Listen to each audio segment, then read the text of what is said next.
Good morning, students. So next we'll move on for Unit 1, Fundamentals of Business in the Chapter 3, Classification of Business Activities. Okay, business first lesson-ல நம்ம வந்துட்டு historical background of commerce-னா என்ன trade business அதனுடைய introduction மாதிரி பார்த்தோம். Next second chapter we have seen about businessனா என்ன, அதில் என்னென்ன categories இருக்கு, employment and then business and then profession இதெல்லாம் பார்த்தோம். Now we'll move on for the third chapter, classification of business activities. So business activities எப்படி எல்லாம் classify ஆகுது, what are all the different types of business. Okay, we will see. First let's move on with the introduction. So the manufacturer's introduction. The manufacturers produce the goods for the consumer at one point of location. இப்போ manufacture goods produce பண்ணுறாங்கன்னா எதுக்காக consumers எங்கே situate ஆயிருக்காங்க, அவங்க வந்து ஒரு point of locationல they are situating. So they distribute அந்த goods-ஐ final consumerக்கு வந்து எப்படி distribute பண்ணுறாங்க ஆல்ரெடி நான் சொல்லியிருந்தேன். ஒரு ப்ரொடியூசர் அவங்க ஃபைனல் கன்சியூமருக்கு அந்த கூட்ஸை கொண்டு போய் கொடுக்கணும் அப்படின்னா நடுவில் இன்டர்மீடியரிஸ் இருப்பாங்க, மிடில்மென் அப்படின்னு இருப்பாங்க. யார் அப்படின்னா ஹோல்சேலர்ஸ், ரீட்டெய்லர்ஸ், டிஸ்ட்ரிபியூட்டர்ஸ் இந்த மாதிரி இருப்பாங்க. ஸோ ஆல் தீஸ் எல்லா ப்ராசஸுமே வந்து எந்த ப்ரொடக்ஷன் பாயிண்ட்லேருந்து it will take on to the consumption point வரைக்கும் நடக்கும். இதை தான் நம்ம என்னன்னு சொல்கிறோம் அப்படின்னா பிஸ்னஸ் ஆக்டிவிட்டீஸ். அதாவது ப்ரொடக்ஷன் பாயிண்ட்லேருந்து கன்சம்ஷன் யார் வந்து கன்சியூம் பண்ணுறாங்க. இப்போ நம்ம ஒரு ப்ரொடியூசர் ஒரு குட்ஸ் ஃபார் எக்ஸாம்பிள் ஒரு பென் அப்படின்னா அவங்க ப்ரொடியூஸ் பண்ணுறாங்கன்னா அது ஃபைனலாக நம்ம யூசர்ஸ் நம்ம கன்சியூமர்ஸ் கிட்ட வந்து சேர்ற வரைக்கும் நடக்கிற அந்த ப்ராசஸ் தான் நம்ம என்ன சொல்கிறோம் அப்படின்னா it is business activities. So எல்லா பிஸ்னஸ் ஆக்டிவிட்டீஸுமே ரெண்டு ப்ராட் கேட்டகரியாக டிவைட் ஆகிருக்கு. That is industry and commerce. So first, industry அப்படின்னு பார்த்தோம்னா refers to economic activities which are connected with the conversion of resources into useful goods. இண்டஸ்ட்ரினாவே என்னது, இருக்கிற சொசைட்டியில் இருக்கிற ரிசோர்ஸஸை useful கூட்ஸாக convert பண்ணுறது தான் industry. Okay, so the production side of business activity அதாவது industry அப்படின்னா ப்ரொடக்ஷன் சைட், பிஸ்னஸ் ஆக்டிவிட்டியில் ப்ரொடக்ஷன் சைடு தான் வந்து நம்ம இண்டஸ்ட்ரி அப்படின்னு சொல்லுவோம். ஜென்ரலி இந்த டேர்ம் வந்து எதுக்காக யூஸ் பண்ணுறோம் அப்படின்னா in which mechanical appliances, technical skills எல்லாருமே இப்போ இண்டஸ்ட்ரின்னு எடுத்துகிட்டா அதில் மெக்கானிக்கல் அப்ளையன்சஸ் இருக்கும், டெக்னிக்கல் ஸ்கில்ஸ் யூஸ் பண்ணுவோம். ஸோ எல்லாமே கலந்தது தான் industry. So these include relating to producing or processing of goods as well as breeding and raising of animals. இதில் வந்து என்ன அப்படின்னா ப்ரொடியூசிங் மட்டும் கிடையாது, குட்ஸ் ப்ராசஸ் பண்ணுறது ஆஸ் வெல் அஸ் அனிமல்ஸ் வந்து ரைஸ் பண்ணுறது, ப்ரீடிங், இது எல்லாமே கலந்தது தான் industries. The term industry is also used to mean group of firms producing similar or related goods. இல்லைன்னா group of firms which are producing related or similar இருக்கிற மாதிரி goods produce பண்ணுறதும் இண்டஸ்ட்ரீஸ் தான். For example cotton textile industry அப்படின்னா எல்லாமே producing textile கூட்ஸாக, காட்டன்லேருந்து எடுத்து produce பண்ணுற எல்லா டெக்ஸ்டைல் ப்ரொடக்ஷனும் வந்து cotton textile industry, that is textile இண்டஸ்ட்ரீஸில் வந்துடும். And also similarly electronic industry அப்படின்னா எல்லா ஃபார்ம்ஸ் எதெல்லாம் எலக்ட்ரானிக் குட்ஸ் ப்ரொடியூஸ் பண்ணுறாங்களோ அவங்க எல்லாமே எலக்ட்ரானிக் இண்டஸ்ட்ரீஸ்குள்ளே வந்துடுவாங்க. Further in common parlance certain services, நம்ம ஆல்ரெடி பார்த்தோம் சர்வீசஸ் அப்படின்னு சொல்லிட்டு, சர்வீஸ் செக்டார்ஸ் அப்படின்னா பேங்கிங், இன்சூரன்ஸ், இவங்களையும் சில சமயம் வந்து நம்ம இண்டஸ்ட்ரீஸ்ன்னு சொல்லுவோம். Okay, as banking industry, insurance industry அந்த மாதிரி கூட we will refer. So industry அப்படின்னு சொன்னோன்னா it is nothing but conversion of raw materials, resources into useful goods. Okay, next one is kinds of industries அப்படின்னு பார்க்கலாம். இண்டஸ்ட்ரீஸ் வந்து ரெண்டு broad கேட்டகரிஸாக divide ஆகிருக்கு. Okay, on the basis of, இந்த சார்ட்டில் பார்த்தா தெரியும், on the basis of activity, on the basis of size. So ஆக்டிவிட்டியில் பார்த்தோன்னா ஆல்ரெடி இது நம்ம வந்துட்டு நம்ம from 8th standard we are studying, that is primary industry, secondary and tertiary industry. On the basis of size பார்த்தோம் அப்படின்னா micro, small, medium and large. Okay, so on the basis of activity wise பார்த்தோம் அப்படின்னா primary அப்படின்னாவே என்ன வரும் நமக்கு, that is extraction industry. நம்ம எதெல்லாம் வந்து நேச்சர்லேருந்து எக்ஸ்ட்ராக்ட் பண்ணுறோமோ, ஜெனட்டிக் இண்டஸ்ட்ரி, இது எல்லாமே வந்து ப்ரைமரி இண்டஸ்ட்ரியில் வரும். செகண்டரி அப்படின்னு சொன்னாவே மேனுஃபேக்சரிங். மேனுஃபேக்சரிங்னு என்னென்ன வரும், அனலிட்டிக்கல், சிந்தட்டிக்கல், ப்ராசஸிங், இது எல்லாமே கலந்தது தான் மேனுஃபேக்சரிங். அது அதுக்குள்ளே வந்து வந்துடும். நெக்ஸ்ட் டெரிட்டரி அப்படின்னு பார்த்தோம்னா தட் இஸ் நமக்கே தெரியும், டெரிட்டரி இண்டஸ்ட்ரி அப்படின்னா ஹை லெவல். இது இதில் வந்து செகண்டரியில் வந்து மேனுஃபேக்சரிங் இருக்குது, கன்ஸ்ட்ரக்ஷன் ஒர்க் இருக்குது. Okay, next one is we will see one by one. First on the basis of activity அப்படின்னு பார்க்குறப்போ என்னென்ன இண்டஸ்ட்ரீஸ் அப்படின்னா primary industries, secondary industries, tertiary industries. First we'll move on with primary industries. Okay, so primary industries அப்படின்னு சொல்லி பார்த்தோம்னா primary industry is concern with the production of goods with the help of nature. So it is nothing but ப்ரைமரினா extraction, that is from நேச்சர்லேருந்து நம்ம வந்து extract பண்ணுறது, அது மூலிமா குட்ஸ் ப்ரொடியூஸ் பண்ணுறது தான் வந்து primary industries.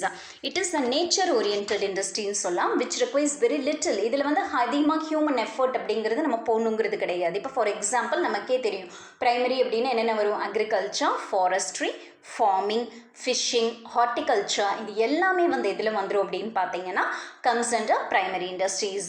So again primary இண்டஸ்ட்ரீஸை வந்து ஃபர்தர் கிளாஸிஃபிகேஷன் என்னென்னு பார்க்கலாம். ஸோ ப்ரைமரி இண்டஸ்ட்ரீஸ் அப்படின்னாவே என்ன வரும், தட் இஸ் நேச்சர்லேருந்து நம்ம இருக்கிறதுலேருந்து எக்ஸ்ட்ராக்ட் பண்ணுறது. Okay, that is primary industries. So again primary industry வந்து எக்ஸ்ட்ராக்டிவ் இண்டஸ்ட்ரீஸ், ஜெனட்டிக் இண்டஸ்ட்ரீஸ்னு ரெண்டாக கிளாஸிஃபை ஆகுது. அதில் எக்ஸ்ட்ராக்டிவ் இண்டஸ்ட்ரீஸ் அப்படின்னா என்னென்னா, இது வந்து these industries extract or draw products from natural resources, இயற்கையாக இருக்கக்கூடிய இதில் ரிசோர்ஸஸை வந்து எடுத்து பண்ணுறது தான் எக்ஸ்ட்ராக்டிவா. ஸோ எக்ஸ்ட்ராக்டிவ் இண்டஸ்ட்ரீஸ் பார்த்தோம் அப்படின்னா supply some basic raw materials that are mostly products of geographical or natural environment. அதாவது இந்த எக்ஸ்ட்ராக்டிவ் இண்டஸ்ட்ரீஸில் யூஸ் பண்ணுற ரா மெட்டீரியல்ஸ் எல்லாமே வந்து பார்த்தோம் அப்படின்னா பேசிக்காக நமக்கு இருக்கிற நம்மளுடைய சுற்றி இருக்கிற நேச்சுரல் என்விரான்மெண்ட்லேருந்து எக்ஸ்ட்ராக்ட் பண்ணுறதா தான் இருக்கும். ஓகே, இப்போ products of these industries are usually transformed into useful goods. அதாவது எப்போவுமே ரா மெட்டீரியலை வந்து கன்வெர்டட் இன்டு ஃபினிஷ்டு ப்ராடக்ட்ஸ்னால் யார் பண்ணுவாங்கன்னா மேனுஃபேக்சரிங் இண்டஸ்ட்ரீஸ் தான் பண்ணுவாங்க. Okay, so important extractive industries அப்படின்னு பார்த்தோம்னா farming, mining, okay, oil drilling, hunting, fishing, இது எல்லாமே எக்ஸ்ட்ராக்டிவ் இண்டஸ்ட்ரீஸ். அதாவது ஃபார்மிங் பண்ணுறதும் நம்ம that is what we are doing extracting from the earth. Mining அப்படிங்கிறதும் நமக்கு தெரியும், இந்த கோல்டு மைனிங் இதெல்லாம் இருக்குது, இதையும் நம்ம எர்த்லேருந்து எக்ஸ்ட்ராக்ட் பண்ணுறோம். ஆயில் ட்ரில்லிங், ஆயில் எடுக்கிறது, hunting and also fishing operations, இது எல்லாமே வந்து நேச்சுரல் என்விரான்மெண்ட்லேருந்து எக்ஸ்ட்ராக்ட் பண்ணுறது. Okay, next one is genetic industries. These industries remain engaged in breeding plants and animals, animal breeding. Okay, எதுக்காக அப்படின்னா அதனுடைய நம்ம சயின்ஸில் படிச்சிருப்போம் இல்லையா, ஃபார் தேர் ரீப்ரொடக்ஷனுக்காக. ஓகே, ஸோ இப்போ இந்த சீட்ஸு அண்ட் ஆல்சோ நர்சரி இதெல்லாம் பார்த்துருப்போம், நர்சரி கம்பெனிஸ், பவுல்ட்ரி, இந்த கோழி வளர்ப்பு பண்ணைகள், அதேமாதிரி தட் இஸ் டைரி, இது பிக்கரி, ஹேச்சரிஸ், நர்சரி, ஃபிஷ்ஷரி, இது எல்லாமே வந்து classic examples of genetic industries தான். ஸோ இது என்ன அப்படின்னு பார்த்தீங்கன்னா, இது எல்லாமே வந்துட்டு ஆடு, மாடி, கோழி இந்த மாதிரியான இது இயற்கையாக வளர்க்கக்கூடிய, அதாவது அதனுடைய ரீப்ரொடக்ஷனுக்கு வந்து ஹெல்ப் பண்ணுற மாதிரியான இண்டஸ்ட்ரீஸ் எல்லாமே it comes under genetic industries.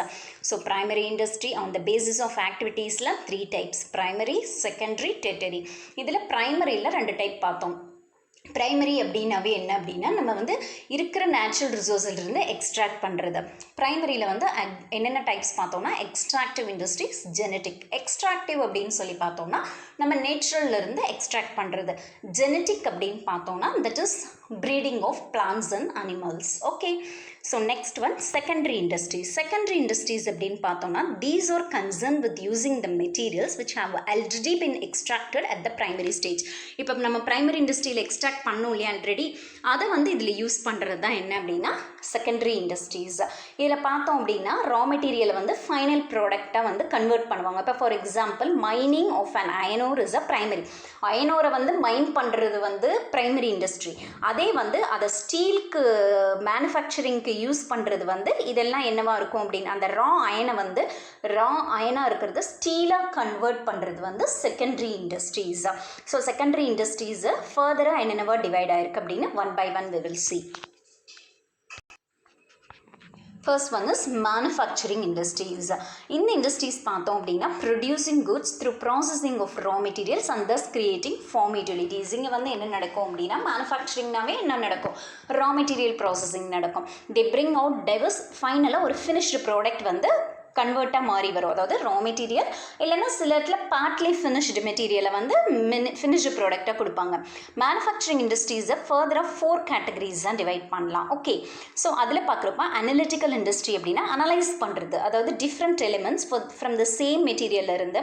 In case of oil ரிஃபைனரியில் எப்படி வந்து ஒரு இதை வச்சுட்டு ஆயில் வச்சுட்டு வேரியஸ் இதை வந்து நம்ம எக்ஸ்ட்ராக்ட் பண்ணுறோம் இல்லையா, ஸோ அந்த மாதிரி அனலைஸ் பண்ணி தனித்தனியாக பிரித்து அனலைஸ் பண்ணுறது தான் வந்து அனலிட்டிக்கல் இண்டஸ்ட்ரி. அடுத்தது சிந்தட்டிக் சிந்தட்டிக் இண்டஸ்ட்ரி அப்படின்னா various ingredients used in to a new product as இந்த கேஸ் ஆஃப் சிமெண்ட். இப்போ ஃபார் எக்ஸாம்பிள் சிமெண்ட்னா அதுக்குள்ளே என்னென்ன இன்க்ரீடியன்ட்ஸ் யூஸ் பண்ணியிருக்காங்க அப்படிங்கிற மாதிரி அது வந்து சிந்தட்டிக் இண்டஸ்ட்ரி அது. Okay, next one is processing industry, which involves successive stages for manufacturing finished products as in the case of sugar and paper. இங்கே வந்து ப்ராசஸ் நடக்கும். அதாவது இப்போ சுகர் கேனை வந்து சுகராக கன்வெர்ட் பண்ணுறது, பேப்பர் இண்டஸ்ட்ரி, இது எல்லாமே வந்து இங்கே ப்ராசஸிங் ஃபைனல் ப்ராடக்டாக வந்து நம்ம ஃபினிஷ்டு ப்ராடக்டாக நம்ம கையில் கிடைக்கிற இண்டஸ்ட்ரி தான் வந்து processing industry. And finally assembling அப்படின்னாவே நம்ம பார்த்துருப்போம், நிறைய காம்பனன்ஸாக இருக்கும். அதை நியூ ப்ராடக்ட் நம்ம அசம்பிள் பண்ணுறது. மெயினாக அசம்பிள் செட் அப்படின்னு சொல்கிறது வந்து இந்த எலக்ட்ரானிக் ப்ராடக்ட்ஸில் தான் வரும். டெலிவிஷன், கார், கம்ப்யூட்டர், இந்த மாதிரியான இதில் தான் அசம்பிள் அப்படிங்கிறது வேரியஸ் பார்ட்ஸை வந்து ஒன்றா அசம்பிள் பண்ணுற இண்டஸ்ட்ரி தான் வந்து அசம்பிளிங் இண்டஸ்ட்ரி. ஸோ நம்ம செகண்டரி இண்டஸ்ட்ரி பார்த்துட்ருக்கோம். அதில் ஃபர்ஸ்ட் கிளாஸிஃபிகேஷன் மேனுஃபேக்சரிங் இண்டஸ்ட்ரி, அதில் again 4 classifications we have seen. இப்போ செகண்ட், அதாவது செகண்டரி இண்டஸ்ட்ரீஸில் second classification construction industries. Automatically construction அப்படின்னாவே நமக்கு தெரியும், it is nothing but construction of building, dams, bridges, roads as well as இந்த டனல்ஸ் எல்லாம் இருக்கு இல்லையா, தட் இஸ் ரயில்வே, இந்த டனல்ஸ், கனல்ஸ், இது எல்லாமே வந்து constructions. Okay, so secondary industries over. Next one territory ஒரு சர்வீஸ் இண்டஸ்ட்ரீஸ் அப்படின்னா இங்கே வந்து இவங்க கூட்ஸ் ப்ரொடியூஸ் பண்ண மாட்டாங்க. ஓகே, இங்கே வந்து யூட்டிலிட்டி சர்வீஸ் தான் நடக்கும். இப்போ they help in trade, industry, commerce எல்லாத்துக்கும் ஹெல்ப் பண்ணுற பர்சன்ஸ் தான் டெரிட்டரி செக்டார்ஸில் இருப்பாங்க. இதில் யார் அப்படின்னு பார்த்தோம்னா that is banking, insurance, warehouse, advertisement, அந்த ஃபைனலாக அந்த ப்ராடக்ட் எல்லாம் ப்ராசஸ் ஆகி வரப்போ அவங்களுக்கு ஒரு எய்ட், ஒரு ஆக்சிலரியாக இருக்கிறவங்க தான் வந்து என்ன, ஒரு சப்போர்ட்டிவாக இருக்கிறவங்க தான், சர்வீஸ் பண்ணுறவங்க தான் யார் அப்படின்னா டெரிட்டரி ஆக்டிவிட்டீஸில் இருக்கக்கூடியவங்க. Okay, so the classification comes to an end. Again classification of tertiary இண்டஸ்ட்ரீஸோட கிளாஸிஃபிகேஷன்ஸ் என்னென்னு பார்க்கலாம். ஸோ அப்போ டெரிட்டரி செக்டார்னு சொல்கிறோம். அதில் யாரெல்லாம் இன்வால்வ் ஆகிருப்பாங்கன்னா பர்சனலைஸ்டு சர்வீஸ்ன்னு இருக்கும். இப்போ இதில் பார்த்தோன்னா individuals, private institutions, selling the services to others, plumbers, servant made etcetera. அதாவது பர்சனலைஸ்டு சர்வீஸ்னால் இப்போ நம்ம வீட்டுக்கெல்லாம் வேலைக்கெல்லாம் வராங்க இல்லையா, ஸோ செல்லிங் நமக்காக தனியாக ப்ரைவேட்டாக ஒர்க் பண்ணுறதுக்கு, இல்லை ப்ளம்பிங் ஒர்க் இந்த மாதிரிலாம் பண்ணுறது. ஸோ அது வந்து personalised service. Next public service அப்படின்னா இப்போ government hospitals, schools, police and then government officers, இவங்கெல்லாம் கவர்மெண்ட் வித்தவுட் ப்ராஃபிட் மோட்டிவோடு இல்லாமல் பீப்புளுக்கு சர்வீஸ் பண்ணோம் அப்படிங்கிற ஒரு மோட்டிவில் பண்ணுறாங்க இல்லையா.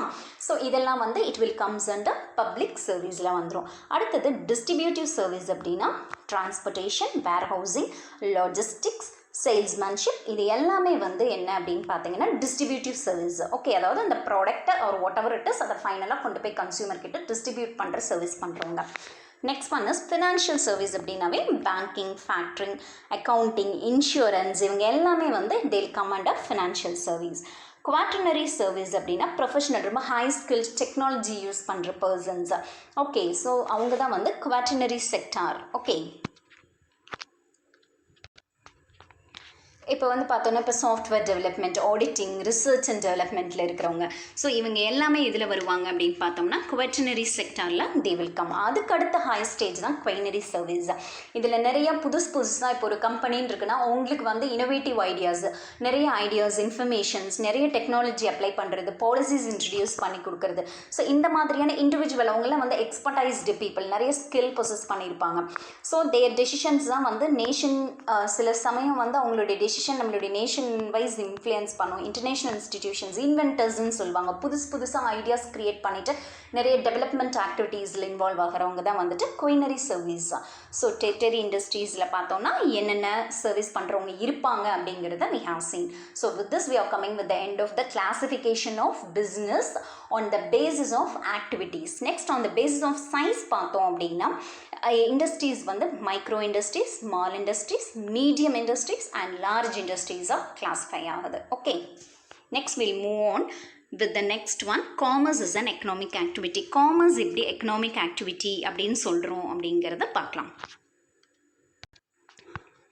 ஸோ காமர்ஸ் அப்படிங்கிறது எல்லாமே, தட் இஸ் நம்ம பார்த்தோம், பிரிங்கிங் த குட்ஸ், ஒரு லிங்காக இருக்கும் from the production place to the consumption place, அதுக்கு வந்து ஒரு லிங்காக இருக்கிறது. So according to எவலின் Thomas, commercial operations deal with buying and selling of goods, the exchange of commodities and the contribution of finished products. So இதுதான் காமர்ஸோட definition. So commercial operation எதில் deal பண்ணுது? Buying and selling of goods, exchange commodity exchange பண்ணுறது, கமாடிட்டிஸ்னாலும் goods தாமா, and the contribution of finished ப்ராடக்ட்ஸை கன்சியூமருக்கு contribute பண்ணுறது. ஸோ இதுதான் வந்து commerce. Commerce includes not only trade மட்டும் கிடையாது, பட் எல்லா சர்வீஸும் இன்வால்வ் ஆகிருக்கு. Transport, warehousing, packaging, insurance, banking, sales promotion எல்லாமே வந்துட்டு என்னது? தட் இஸ் காமர்ஸ் தான். ஸோ நம்ம வந்து ஃபர்ஸ்ட் ட்ரேட் பற்றி பார்க்கலாம். ஓகே, ஸோ ட்ரேட் அப்படிங்கிறது என்ன அப்படின்னா நமக்கே தெரியும், it is an essential of commerce. Essential part commerce அப்படின்னா கண்டிப்பாக ட்ரேட் அப்படிங்கிறது இருக்கும். The term trade is use to denote buying and selling. Trade அப்படின்னாவே பையிங் செல்லிங் ரெண்டும் கலந்தது. It helps in making the goods produced available to the ultimate, produce ஆன குட்ஸை கன்சியூமர்ஸ்க்கு, ultimate final கன்சியூமர்ஸ்க்கு கொண்டு போய் ரீச் பண்ணுறது தான் trade. Okay, so therefore one who buys and sells is a trader. யார் வாங்கி விற்கிறாங்களோ அவங்க தான் வந்து ட்ரேடர்ஸ் அப்படின்னு சொல்லுவோம். ட்ரேடர் அப்படிங்கிறது ஒரு மிடில்மேன் கூட சொல்லலாம், ப்ரொடியூசருக்கும் கன்சியூமருக்கும் நடுவில். ட்ரேட் வந்து பார்த்தோம்னா நம்ம ஆல்ரெடி இது படிச்சிருக்கோம். Internal trade, external trade, wholesale trade, retail trade எல்லாமே படிச்சிருக்கோம். இதில் இன்டர்னல் ட்ரேட் அப்படின்னா ட்ரேட் வித்தின் த பவுண்டரி, நம்ம கண்ட்ரிக்குள்ளே பண்ணிக்கிறது. ஓகே, எக்ஸ்டர்னல் ட்ரேட்னா with outside countries. Wholesale trade, retail trade, இதில் 2 டைப். இது எல்லாமே வந்து நம்ம அப்கமிங் லெசன்ஸில் டீட்டெயிலாக பார்ப்போம். Okay, next transportation. கண்டிப்பாக டிரான்ஸ்போர்ட்டேஷன் இல்லை அப்படின்னா ஒரு கூட்ஸ் வந்து மூவ் ஆகாது. ஸோ செல்லிங் த கூட்ஸ் அப்படிங்கிறது வந்துட்டு என்ன அப்படின்னா அந்த ப்ரொடக்ஷன் பண்ணுற இடத்துலையே அந்த கூட்ஸை செல் பண்ணுங்கிறது நடக்காத காரியம். ஏன்னா ப்ரொடக்ஷன்லேருந்து எல்லா இடத்துக்கும் அந்த குட்ஸை கொண்டு போகணும். ஸோ அப்படி பார்க்குறப்ப பார்த்தோன்னா விச் ஆர் எங்கே டிமாண்ட் இருக்கோ அங்கே வந்து சப்ளை பண்ணணும். அப்போ அந்த மீடியமாக வந்து அந்த மெட்டீரியல் எல்லாத்தையும் ஒரு இடத்துலேருந்து இன்னொரு இடத்துக்கு ட்ரான்ஸ்ஃபர் பண்ணுறது வந்து it will be done only through transport இருந்தால் மட்டும்தான் வந்து பண்ண முடியும். So next one is banking. Without banking ஒரு கம்பெனியை, ஒரு இண்டஸ்ட்ரி ரன் பண்ண முடியாது. கண்டிப்பாக ஃபினான்ஷியல் அசிஸ்டன்ஸ் அப்படிங்கிறது வேணும், கேபிட்டல் அப்படிங்கிறது வேணும். ஓகே, ஸோ பேங்கிங் அப்படின்னு பார்த்தோன்னா இப்போல்லாம் வந்து we cannot thinking of business without bank இல்லாமல் ஒரு பிஸ்னஸை வந்து கண்டிப்பாக திங்க் பண்ணி கூட பார்க்க முடியாது. ஒரு பிஸ்னஸ் ஸ்டார்ட் பண்ணணும்னா கண்டிப்பாக கையில் மணி அப்படிங்கிறது நிறைய வேணும். அப்போ பேங்க்ஸ் தான் அந்த மணி வந்து சப்ளை பண்ணுவாங்க. Business activities cannot be undertaken unless தேவையான ஃபண்ட்ஸ் இல்லை அப்படின்னா பிஸ்னஸ் ஆக்டிவிட்டி நடத்த முடியாது. இல்லை ஒரு ரா மெட்டீரியல் வாங்கணும், பர்ச்சேஸ் பண்ணணும், இல்லை மற்ற எக்ஸ்பென்சஸ் எல்லாம் மீட் பண்ணணும் அப்படின்னா கண்டிப்பாக பிஸ்னஸ்க்கு ஃபினான்ஸ் அப்படின்னு வேணும். ஸோ அதனால் பேங்கிங் அப்படிங்கிறது வந்து என்ன அப்படின்னா பிஸ்னஸ் ப்ராப்ளம் எல்லாத்தையும், ஃபினான்ஷியல் ப்ராப்ளம் எல்லாத்தையும் ஓவர் கம் பண்ணுறதுக்கு பேங்கிங் தான் வந்து it is an effective mode. Okay, next பார்த்தோன்னா இன்சூரன்ஸ். கண்டிப்பாக பிஸ்னஸ் அப்படின்னா நிறைய ரிஸ்க் அப்படிங்கிறது இருக்குது. இப்போ ஃபேக்ட்ரி பில்டிங், மெஷினரி, ஃபர்னிச்சர் எல்லாத்துக்குமே வந்து it should be protected against fire, theft, மற்ற ரிஸ்க்ஸ் நிறையா இருக்குது. ஸோ இதெல்லாம் ப்ரொடெக்ட் பண்ணோம் அப்படின்னா மெட்டீரியல்ஸ், குட்ஸ் எல்லாம் வந்து ஸ்டாக்காக வச்சுருப்பாங்க.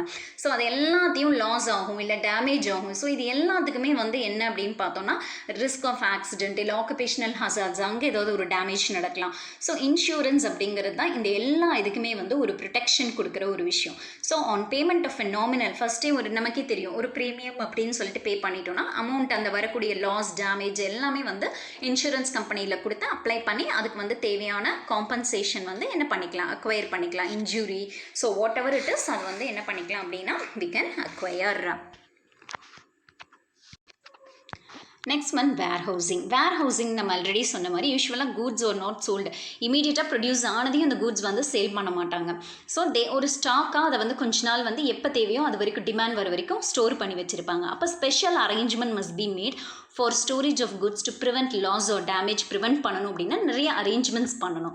ஸோ வேர்ஹவுசிங் அப்படிங்கிறது helps business to overcome the problem. ஏன்னா நம்ம ஆல்ரெடி சொல்லியிருக்கிறேன் வேர்ஹவுஸ் அப்படிங்கிறது ஸ்டோரேஜ் பிளேஸ்.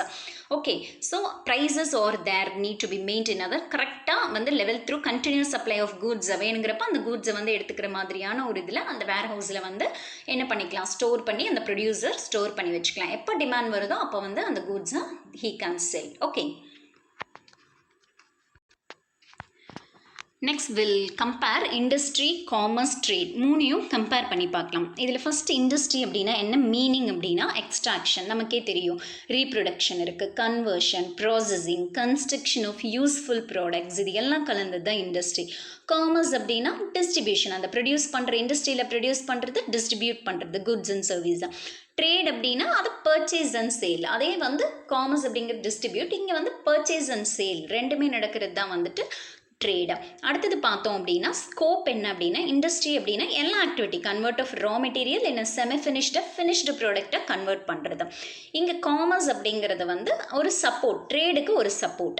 அப்போ ட்ரேட் அப்படிங்கிறது எக்ஸ்சேஞ்ச் பண்ணிக்கிற ஒரு விஷயம், குட்ஸையும் சர்வீஸையும் ப்ரொடியூசர்லேருந்து கன்சியூமருக்கு கொண்டு போய் சேர்க்கறது. Okay, next one is capital அப்படின்னு பார்த்தா ஜென்ரலி இண்டஸ்ட்ரி அப்படின்னாவே நிறைய கேபிட்டல் இன்வெஸ்ட்மெண்ட் இருக்கும். காமர்ஸ் அப்படின்னா இங்கே வந்து கேபிட்டல் அப்படிங்கிறது, அதாவது கேபிட்டல்னால் முதலீடு, அது வந்து ஒரு அதிகமாக தேவைப்படாது. நெக்ஸ்ட் ட்ரேட் அப்படின்னா கொஞ்சம் கேபிட்டல் வேணும், ஏன்னா ஒரு ஸ்டாக் வாங்கி வைக்கிறது, அதை வந்து கரெக்டாக டிமாண்ட் கன்சியூமர் டிமாண்ட் பண்ணுறப்ப சேல் பண்ணணும், ஸோ அதுக்கெல்லாம் கொஞ்சம் கேபிட்டல் இருக்கணும். அடுத்து ரிஸ்க் அப்படின்னா கண்டிப்பாக இண்டஸ்ட்ரி அப்படின்னா ரிஸ்க் ஹை, காமர்ஸில் அவ்வளோ ரிஸ்க் கிடையாது, ட்ரேட்லேயும் அந்தளவுக்கு ரிஸ்க் இல்லை, வாங்குகிறோம் விற்கிறோம் அவ்வளோதான். சைடு அப்படின்னு பார்க்குறப்போ இட் ரெப்ரசன்ட் சப்ளை சைடு, ஏன்னா இண்டஸ்ட்ரியில் தான் ப்ரொடியூஸ் பண்ணி அவங்க சப்ளையராக தான் இருக்காங்க, சப்ளை சைடு வந்துடும். இங்கே காமர்ஸ் அப்படின்னு பார்க்குறப்போ இவங்க வந்து டிமாண்ட் சைடு ஆஃப் குட்ஸ், நம்ம டிமாண்ட் பண்ணுறோம். இங்கே ட்ரேட் அப்படின்னா ரெண்டுமே வரும், சப்ளையும் வரும் டிமாண்டும் வரும். ஏன்னா அவங்க எப்போ கன்சியூமர் இவங்க ப்ரொடியூசர் சப்ளை பண்ணுவாங்கன்னு பார்ப்பாங்க, எப்போ கன்சியூமர் டிமாண்ட் பண்ணுவாங்கன்னு பார்ப்பாங்க. ஸோ ரெண்டும் கலந்தது தான் ட்ரேடு. ஃபைனலி யூட்டிலிட்டி கிரியேஷன் அப்படின்னு பார்த்தோம்னா இட் கிரியேட்ஸ் ஃபார்ம் யூட்டிலிட்டி, அதாவது ஒரு ஃபார்ம், ஒரு ரா மெட்டீரியலுக்கு ஒரு ஃபார்ம் கொடுத்து ஒரு ஷேப் கொடுத்து ஃபினிஷ்டு ப்ராடக்டாக கன்வெர்ட் பண்ணுது. காமர்ஸ் அப்படிங்கிறது பிளேஸ் யூட்டிலிட்டி, ஏன்னா கூட்ஸை ப்ரொடியூசர்லேருந்து கன்சியூமருக்கு மூவ் பண்ணுறது. இங்கே பார்த்தோம் அப்படின்னா ட்ரேட்னா பொசிஷன் யூட்டிலிட்டி, ஏன்னா நம்ம ஃபைனலாக அந்த ட்ரேட் மூலியமாக தான் நம்ம அந்த கூட்ஸை பொசஸ் பண்ணுறோம். So position utility. So these are the difference between comparison between industry, commerce and trade.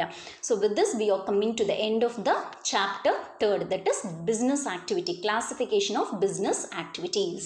Okay.